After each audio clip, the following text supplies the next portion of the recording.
So, Brandon, it seemed like the offseason was really, really short for the Thunder, but after how football season's going, I'm way more excited about the season. I am ready for some basketball. So let's talk a little bit football at first. OU lost to Texas. They were looking like a potential playoff contender. The defense was incredible. John Napier made a miraculous comeback. And then they got the doors beaten off of them by the Longhorns. The state of OSU football is bad. I don't even know how else you can describe it other than just utterly pitiful. I think the Cowboys are struggling a little bit this season, and my 49ers can't get anyone to stay healthy. I'm ready to move on past football. What do you think? Yeah, as a Dallas Cowboys fan, OU Sooners fan, and OSU Cowboys supporter, I'm absolutely ready for basketball season. I mean, I will say this.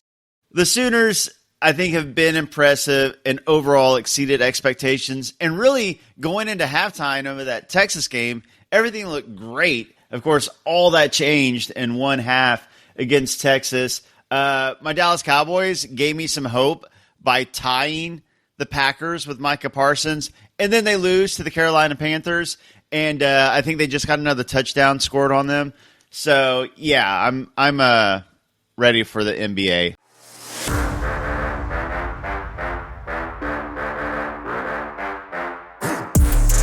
Welcome back to the Daily Thunder podcast. I am John Napier, publisher of Daily Thunder, and I'll be your host today.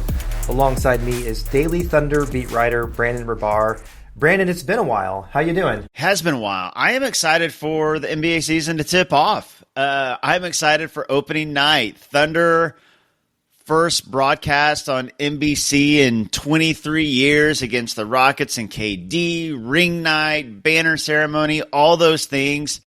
I'm pumped and ready to go. Yeah, and as we were talking about just in the lead-in, the regular season got here very quickly, and I think we've talked about this on multiple pods. I mean, we had the shortest offseason possible, but even knowing how quickly it was going to get here, it's kind of crazy that it's here, but I'm with you. I am excited. Seeing Shai on the court for those couple preseasons game really whetted my appetite, and I'm ready for the champs to get their rings and hang that banner in the Paycom Center.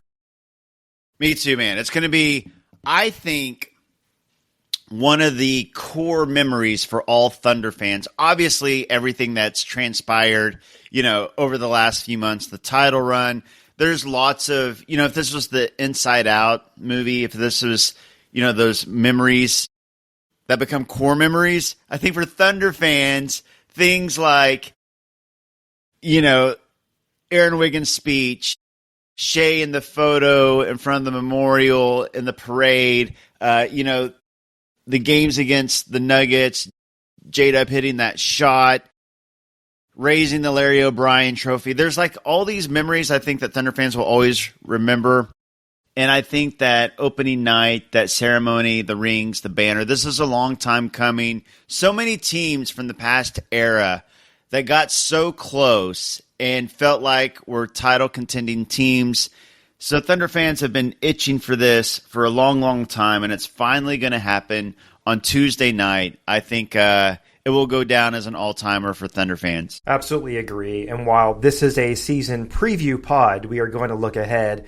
As we look back, I 100% agree that what happened last season was historic and it's permanent. Right, that is always going to be a lasting memory for the team, for the city, for the fans.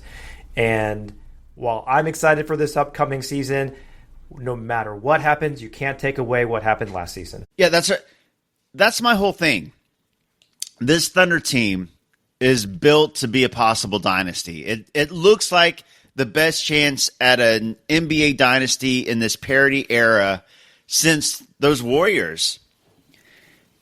So much talent, so much youth, the salary cap, the way that it's been balanced and structured and planned out, all these great contracts. This team is going to get better because they're so young, the internal development. So there's absolute reason for optimism and hope for more championships. But even if that doesn't happen, John, even if this is the only one, That one championship is forever and will be cherished forever. And Thunder fans will always have that. Like, no matter what. Like, look at, like Mavs fans. Like, that Dirk championship is still talked about today amongst Mavs fans, NBA fans. If you get one as an NBA fan, like, that's gold. Like, you always have it no matter what. So, to me, like, from here on out, it's all gravy. And the things that happened in the past with the former era, no big deal. Like, they came close. Those were great, beloved teams. They didn't win it. Bummer. But this team did win it. And so now OKC is home to a champion. No matter what, that doesn't go away. Well, let's pivot to this season where the Thunder are your defending world champions. And they kickstart the season on Tuesday, October 21st, at home for ring ceremony, for the hanging of the banner against Kevin Durant and the Houston Rockets on NBC, which is incredibly cool. But now, look, the expectations are sky high. The team that won a championship is pretty much entirely back.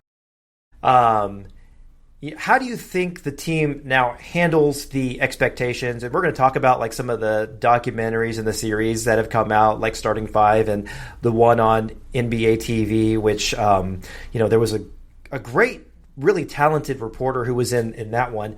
But Shai had talked about in the Starting Five that, look, if we don't win a championship, it's a failure. And the season where they were eliminated by the Mavs, he called that a failure.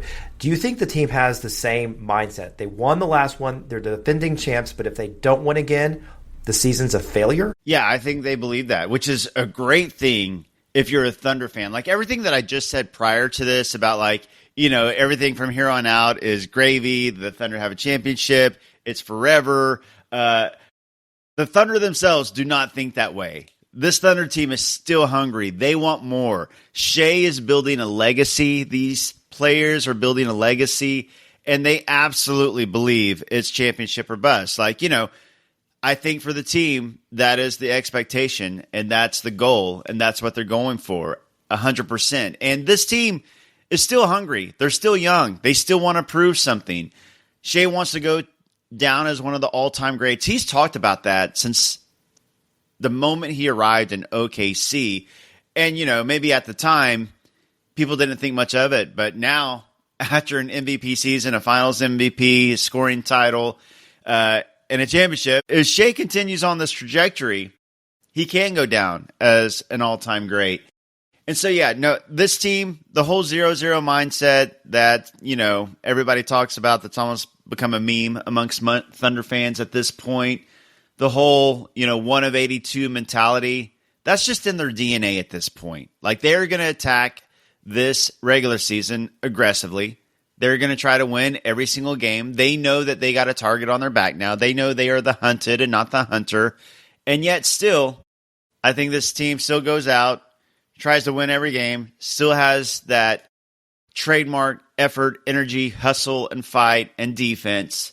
And so, I think the goal and expectation internally for this team is to go out and win another championship. And one thing that I was wondering is, despite the expectations last year, the Thunder were the number one seed in the prior season.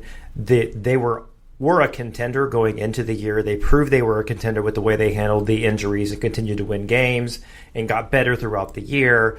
But that culture, that kind of that fun, almost college-like atmosphere, with the players all joining in the post-game interviews, the way that they just had fun together as a team. And I think that helped sort of to manage the way that they played so that the weight of the expectations didn't overwhelm them because they were still just going out there and having fun. How do you think the team continues to have that kind of culture when they are the defending champions? I just think that's who they are. I think that's who their personalities are. I think the chemistry of this team is real. I think that they enjoy each other.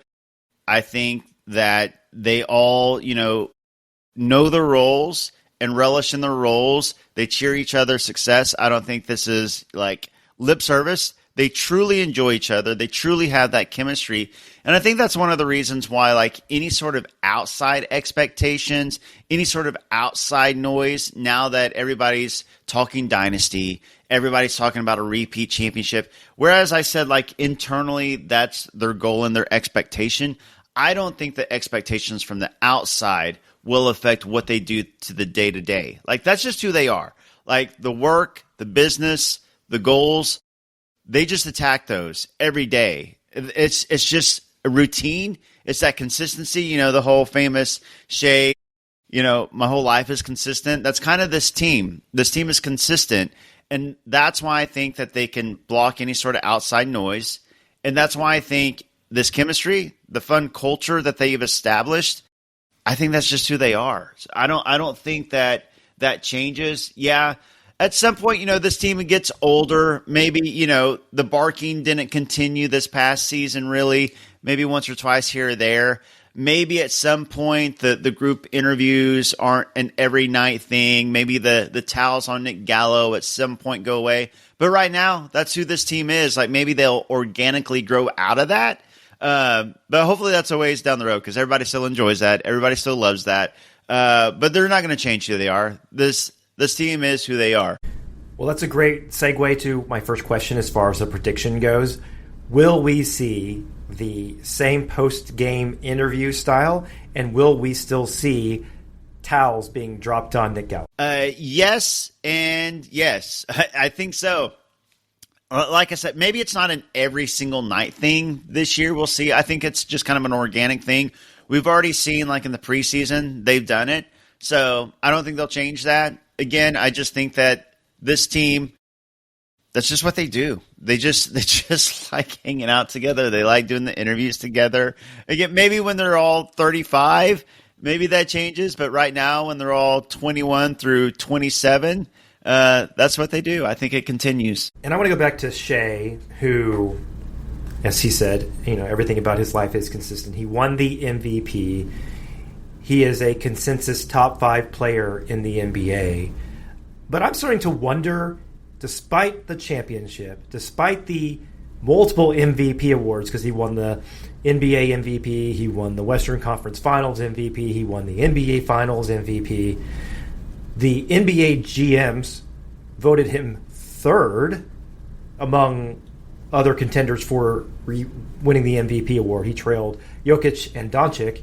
There was an article on ESPN regarding who's the next face of the NBA. Shai was barely mentioned in that article, and a lot of the focus was on Doncic and others. Is Shai getting enough respect for everything that he has achieved? Probably not. From a national perspective, I do think, you know, reading and watching and listening to everything that I've consumed over the past few months, I do think that everybody realizes that Shai is a top, 3 to 4 player in the league. And I think that everybody respects his game and realizes that he deserved that MVP. There was some doubt maybe from some outlets right after he won that, it should have been Jokic, whatever. I think Shai, by the end of that playoff run, put aside any sort of doubt and stamped that MVP. But yeah, when you look at these articles, it takes a while for that just one phrase, Jokic is the best player in the world. Like that just kind of like, for a lot of, reporters and analysts and just NBA people, that's just like the go-to. That's just the default. Jokic is the best player in the world, so he's going to end up being everybody's favorite for MVP. And then Doncic, he's on the Lakers, the most high-profile, glamorous team, and then he famously, got more in shape this offseason, I guess I'd say. And the whole motivation to prove the Mavs made a mistake and all those things. So Jokic is the default go-to best player in the world. And then Doncic is kind of the storyline now, being on the Lakers and this whole off-season routine. So I think that's why those two guys in particular are getting all that love. And let me put you on the spot here. who do you think wins the 2025-26 NBA MVP award? This is really, really tough. I expect the Thunder to have the best record in the NBA. I expect Shai to score over 30 points a game again on high efficiency.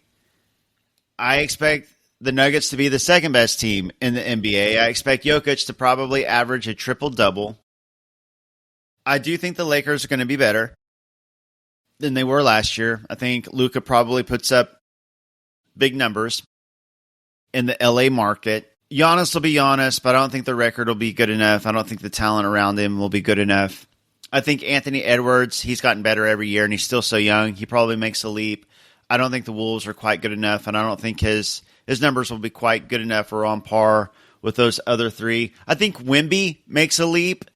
Spurs probably won't be good enough, but he'll probably get some hype and some love. So I think those are the 6 contenders. Everybody wants to reward it to Jokic or Luka, so it's going to be, it's hard to repeat. It's hard to go back to back. But if the Thunder end up being the 1 seed and Shai puts up the big numbers that he does, I think that we're looking at 3 guys who you can make a valid argument for. But I'm on a Thunder podcast, and I've seen Shai up close and personal for every game of his career. He's gotten better every single offseason somehow. When people doubt that he can somehow come back and get better. So it's hard for me to go against Shai. I'll go Shai since everybody else is saying Jokic and Luka. Well, that's what the fans want to hear. And, hey, you did a great job with your predictions last year, so that's a good precursor for what we might see this year. What about other awards? How many individual awards do you think that the Thunder players could be in contention for, like Defensive Player of the Year? Do we have now multiple NBA first-teamers? Again, multiple NBA All-Defense players again. What do you think? Yeah, so obviously Shai is up for pretty much everything. I do think, by the way, I should say this. I think that him winning last year, being in the club, and him also winning the championship, that does raise his profile. Nobody's going to doubt him now. Any sort of I should go to Jokic just because it's Jokic. He's kind of stamped it, so that's a good thing for him repeating as MVP. As far as other awards, the all defensive team could be just the Thunder starting lineup and Alex Caruso and Casey Wallace. I do think that Chet very much is in the running for Defensive Player of the Year. I think it's him and Wemby. Assuming health for everyone, I think it's Chet and Wemby. And, Wemby will obviously have ridiculous numbers. I think he's going to be on a Spurs team that's better this year. I expect a lot of hype. So Wemby's probably the favorite, but I think Chet is going to anchor the best defense in the league, the best record in the league, the reigning champions, and I think he's also going to put up ridiculous numbers and take a leap this year. So I expect that race to be a lot closer than people think, and I think we'll have a lot of Chet versus Wemby debates and arguments online from everywhere heading down the stretch. All defensive team, obviously, Chet, Dort, Caruso, J-Dub, all in the running. Maybe Shai, maybe Casey Wallace, depending on how minutes and things like that work out and games played work out for everybody. I think J-Dub's obviously in the running for All-NBA and All-Star and All-Defense. I think Chet is in the running for All-NBA, All-Star, and All-Defense.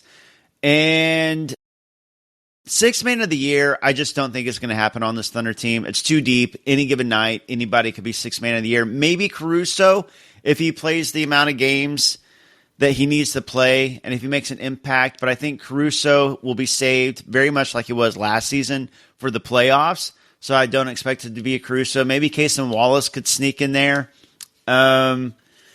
Sam just won Executive of the Year, so you're not going to see that happen back-to-back years. Daigneault obviously won Coach of the year before last, so probably not going to happen again so soon. And on a returning champion, that just won't happen. So I think that's probably what we're looking at. Okay, and sitting here today, what is your prediction for the number of All-Stars that the Thunder get, and who will they be? Shai, Dub, Chet. I think Chet makes the All-Star team this season. Everybody knows that he's an all-star talent. It was just a matter of him playing the required amount of games.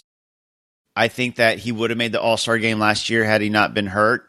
I expect him to be even better this year than he was in the playoff run because he's healthier. He's put on some weight and some strength in the offseason. So, assuming health, Shai, Dub, Chet, 3 All-Stars for the Thunder this year. All right, and let's maybe go further down the roster and not just focus on Shai, Dub, and Chet for this next segment. I want to know, who do you think on the team could be a potential breakout player? Or is this a team where everybody has matured to the point where you kind of know what you're getting and it's just sort of incremental improvement? And as a context here, I think Aaron Wiggins was a breakout player last year. We knew he was good, but the way that he came in, especially when there were injuries or when needed off the bench to provide a spark, he became a guy when the Thunder needed him to do so. It was a breakout season for him. I think A.J. Mitchell flashed potentials of doing that before he got injured. Are we going to see a breakout player this year? And who will it be if we do? Yeah, you named him. I think it's going to be A.J. Mitchell. Because like you said, he came in as a second-round rookie on a team that had just won 57 games and was everyone's favorite to make it to the NBA Finals. And he was in the rotation from the tip. And he was making an impact in the rotation until he got hurt. And, of course, that injury kept him out until the very, very end of the season, got in a few games, and then played here and there a little bit in the playoffs. But he's back. He's healthy. What we've seen in Summer League, where he was too good for Summer League, and what we've seen in the preseason, A.J. Mitchell looks like a guy to me. He looked like it last year. If there was one thing that you could have said about the Thunder last year in the playoffs that it would have been nice for them to have, obviously it didn't end up mattering anyways because they won the title. But you could have said they could use a guy off the bench that's another ball handler, creator, can get his own shot, can set up his teammates, maybe space the floor a little bit, be at least a neutral to slightly positive defender. A.J. Mitchell is that guy. He was doing those things before he got hurt, and he's done those things in Summer League and preseason. And I just think that he's an all-around player, and I think that he can be a third ball handler and creator next to Shai and Dub. Obviously, Topic could be that guy. There's kind of 2 guys that the Thunder have, Topic being the really high upside ceiling guy, but obviously he was hurt all year last year. He'll be kind of eased into it. He's hurt right now. So I think A.J. Mitchell is going to kind of take the reins, lead the bench as far as creating and playmaking, and be that breakout guy this year. And it may be the same answer, but is there anybody on this roster that for the Thunder to repeat, you feel like needs to take a significant step forward, if not a major leap? I think Chet. I think if Chet makes the leap that we all expect him to, I think that's what can make this team significantly better. Chet's ceiling is so ridiculously high, and we've seen it, and it was a small sample size, but those 10 games before he got hurt last year, he looked dominant. He looked like, he was certainly on an all-star trajectory, all-NBA, Defensive Player of the Year type trajectory when he got hurt. He came back, he wasn't fully healthy, and he still made a huge impact in the title run. They don't win without Chet, and he was not nearly 100%, but his impact, especially defensively, was huge. He still shot over 38% from 3 last year. An incredible rim protector, obviously, but if Chet continues on the trajectory he's fully healthy. If he becomes that guy that I think we all expect him to, I think he's the dude that can truly make this team even better and give this team a chance to repeat as NBA champions. You mentioned Topic is injured. His return timeline is 4 to 6 weeks to be reevaluated, so he'll miss at least the first few weeks of the season. And then, J-Dub had the offseason wrist surgery. What do you think J-Dub will be back for the start of the season? And do you think Topic being out for the first few weeks has any impact on the Thunder's win-loss record? On J-Dub's availability for opening night, I'm just not sure, quite honestly, because, everything that we've heard, and the team is always very transparent about their injuries and timelines and things like that. And all we know with J-Dub is that he's progressing well and he's hitting his markers and where he's supposed to be in his recovery. So I don't know. We just haven't seen him this preseason. So it's hard for me to say if he plays opening night or not. And then as far as Topic goes, I don't think it makes a difference as far as their win-loss record. I just, looking at his development, obviously they're taking the long view.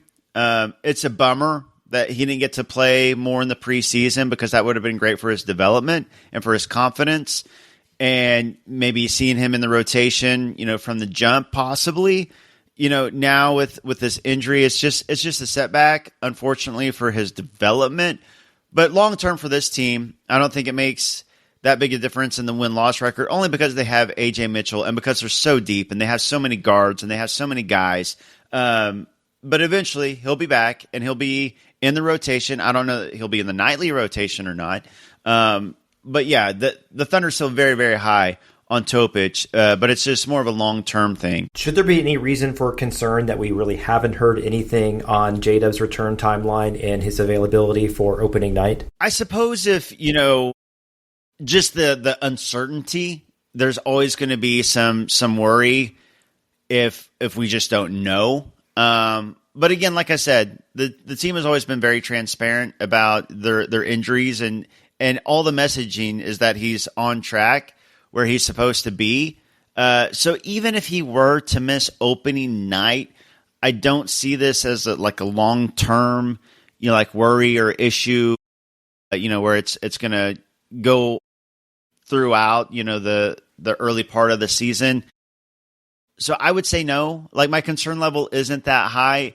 Is my concern level high that he misses game one? I mean, yeah, I would, I'm not sure about him playing game one, but I don't see this being, a long-term worry, I guess would be my best answer. Okay, well, let's get into some more predictions on how you think the season will play out for the Thunder. And let's start with, will the Thunder win the Northwest Division this season? And before you answer this question, I'll say, let's assume generally good health for the Thunder and for every other NBA team. Yeah, good caveat there.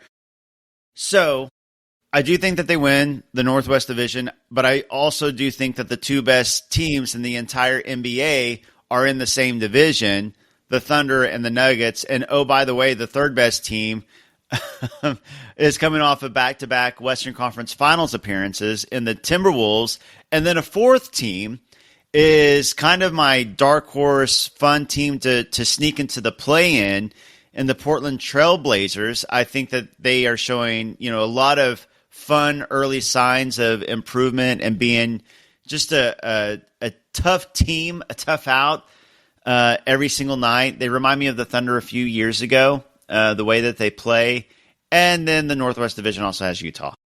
But yeah, I think the Thunder win, but I think that the second best team is also in the division. All right, let's skip ahead to the playoffs, and we'll get past the first round. Who do you think are the four teams in the West that will be in the Western Conference semifinals? Thunder, Nuggets. I suppose I'll say Rockets, but after that Fred VanVleet injury, I'm not so sure. You know what? No, I'm not going to say the Rockets. I'll say Thunder, Nuggets, Lakers, Warriors. Okay.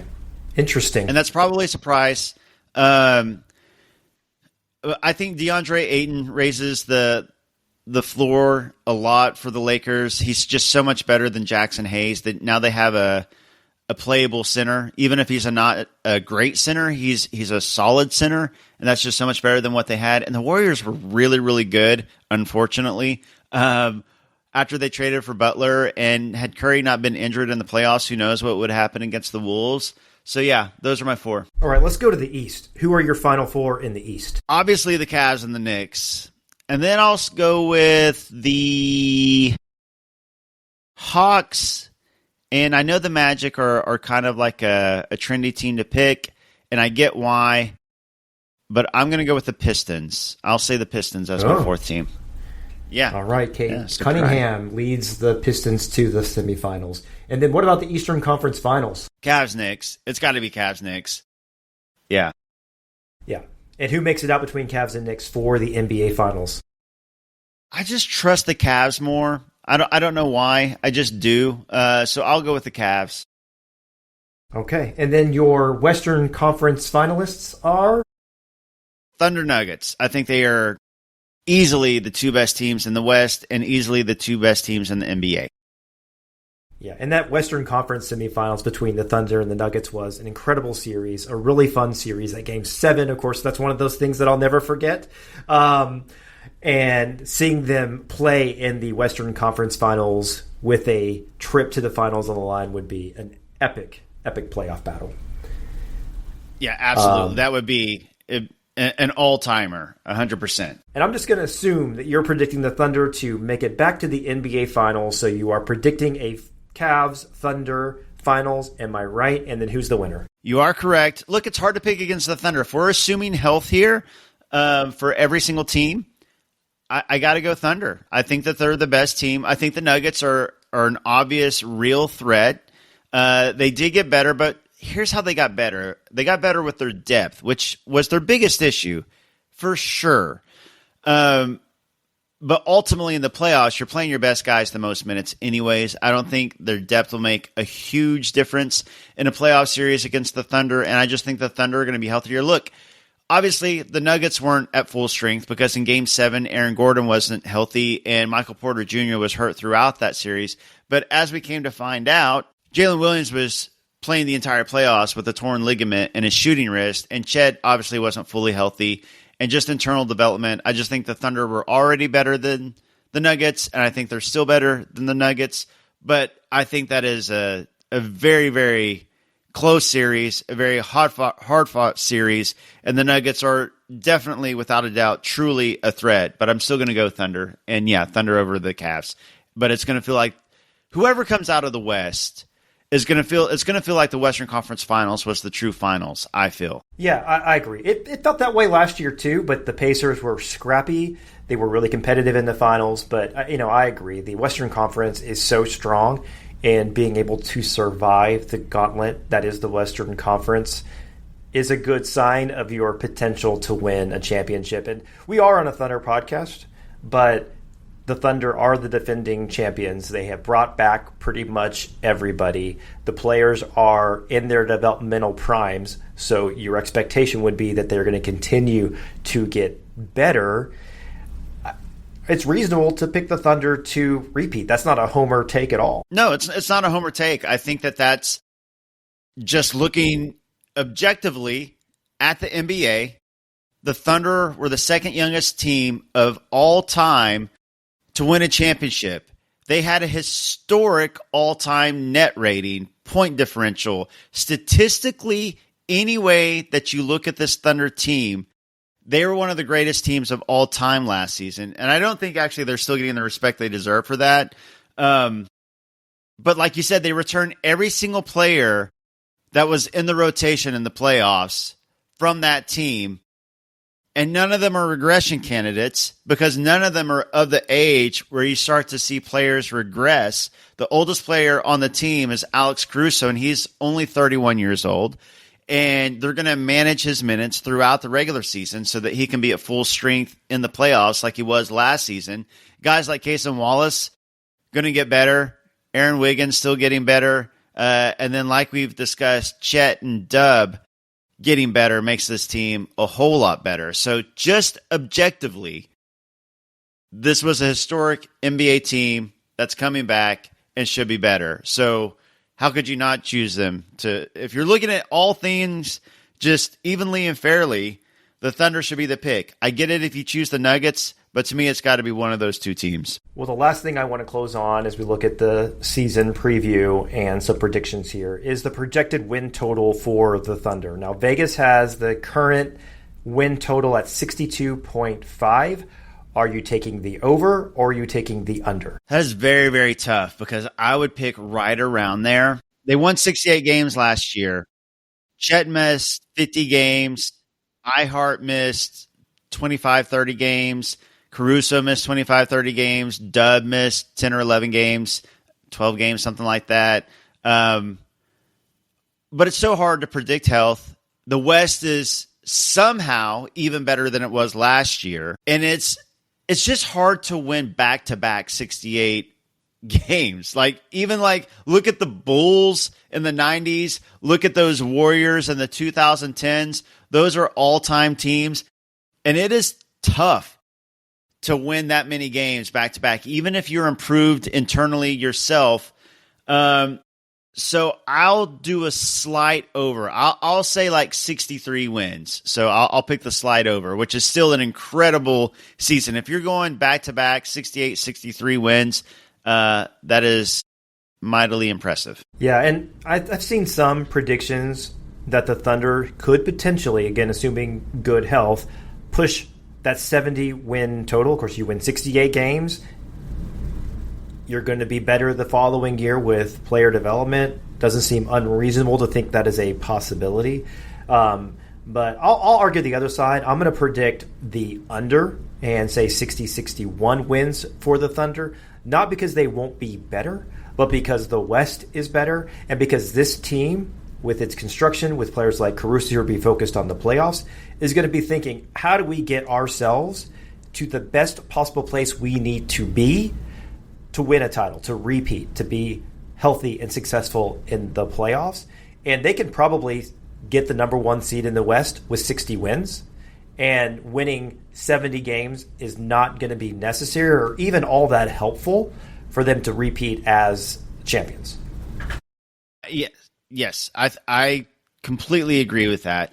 Everything you said. They're going to attack this season. They're going to try to be the one seed and all those things. But down the stretch of this season and, back-to-backs and things like that, maybe they manage it a little bit differently because they're coming off a championship and because they're going to be focused on, maximizing their health for the playoffs and for a playoff run. So absolutely, I could see that. And that's why I'm saying, it's just so hard. Even if they're better, it's hard to win more than 68 games like you did last year. It's hard to repeat that way. So yeah, I think that 60 to 63 mark is right on. Yep, that makes sense. Well, let's move to a little bit of fun. So the Thunder feature prominently in two documentaries or a docuseries on one side that just came out in this last week. Starting Five on Netflix has been released. I've watched the first 3 episodes of that. It's great. I don't know. Have you watched any of it yet, Brandon? I've watched the first episode, and I'm going to be binging the rest of it this weekend. I just haven't had a chance to watch past the first episode, but it's great so far. It is fantastic. If you're a Thunder fan, it's kind of a must watch, obviously because of Shai, but then you also got the KD and Harden stuff, and then the Tyrese Halliburton stuff as well is just also fascinating. Yeah, big fan of that series so far. Highly recommend it for all the reasons that you just gave. And then NBA TV put together a documentary about the Thunder's championship season. It's a series called, or a documentary called Loud City. It debuted this week. And again, a very prominent, very talented Thunder reporter featured a lot in this series. Daniel Bell was in this documentary. Nicely played. Nicely played. Yes, absolutely. Watch this documentary, Loud City, for Daniel Bell, a good friend of Daily Thunders. He is awesome, and he is featured as well. He should be in this documentary, which, by the way, is on YouTube in full. So it's on NBA TV, and they're playing it a lot, they're repeating it. It's also on the NBA app. But I was pumped to see that the full documentary is on the NBA's official YouTube channel as well, if you don't have the NBA TV or the NBA app to be able to watch it. Yeah, and it's a fun little documentary. It's narrated by Jalen Williams, J-Dub. But jokes aside, Brandon, you made it into the documentary. You were sprinkled in throughout the entire show, so it wasn't just like you got one little segment and you were done. You got to talk about the past, and you got to talk about the current. Take us behind the scenes. What was it like being in that when you saw it? I'm assuming you have now watched it. Are you surprised by the clips that they took? Yeah, it was really, really cool to be a part of this. I was like, thrilled to be able to be a part of it. And I got to say, like, once you get in there, you got like the lights on you, like they set, it's very, very professional. It's the NBA doing this. And, they put like the boom mic over you and they got that light, start kind of like feeling a little, on the spot there, being interviewed by the NBA. It was a lot of fun though. As far as like the clips that they chose, I was pretty happy that they chose the clips where I talked about the past, because I think that's an important part of, Thunder fandom, or those past teams and how close they got and how those teams are still beloved by the fan base, and how like just Oklahoma getting a pro sports team meant so much to Oklahomans. So I was happy that they chose those clips. Of course, there's a lot on the cutting room floor because I probably said some really stupid things that they're like, oh, what's this joker talking about? We got to take this out. But yeah, it was really, really fun to watch. Well, congratulations. Again, it was exciting to see you in that series. And I knew it was coming, but I was, so as soon as it came out, I made a point to watch it and put your scenes on slow motion. So I got to enjoy every single millisecond of them. But props to you. You did a great job. So did Daniel Bell. So did Nick Gallo. It was a lot of fun to watch. Thanks, man. I appreciate that. And shout out to the NBA for making such a great documentary. It was cool to be a part of it. And it was cool. I think they did a great job of commemorating this team, this season, this fan base. Like, I just think that they really, really kind of summed up who this team is and how much this team means to the state of Oklahoma and how much that championship season meant to everybody that follows this team. Well, that is a great place to end it. That's all the time we have for today. Thanks for tuning in to the Daily Thunder podcast. I'm John Napier, host of the podcast, and he's Brandon Rahbar, Daily Thunder beat writer and star of Loud City, the NBA TV documentary on the Oklahoma City Thunder's championship season. If you enjoyed the show, make sure to subscribe to the Daily Thunder podcast on your favorite podcast app so you don't miss any future episodes. And if you like what you hear, do us a favor and leave us a rating and review wherever you get your podcasts, and we'll be back in your feed soon.